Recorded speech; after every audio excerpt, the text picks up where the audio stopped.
এই দোয়া পড়ে সাইয়েদনা ইউনূস আলাইহিস সালাম মাছের পেট থেকে রক্ষা পেয়েছিলেন। রক্ষা করেছিল কে? তুমি ইউনূস নবীরে যখন খাইলো মাছেতে গিলিয়া, ফেরেশতা পাঠাইয়া দিলে ইসমে আজম দিয়া। প্রাণে ছিল যাহার ভয় সেথা পাইল আশ্রয়, প্রাণে ছিল যাহার ভয় সেথা পাইল আশ্রয়। মাছের পেট হতে সে যে পেল পরিত্রাণ।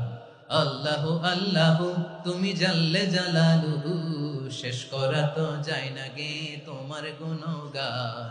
আল্লাহু আল্লাহু, সুবহানাল্লাহ পড়ে।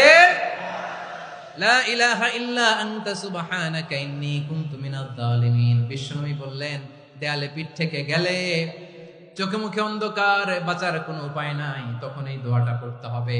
এই দোয়া পড়ে আল্লাহর কাছে ফরিয়াদ করলে বিপদ মুক্ত করবেন কে?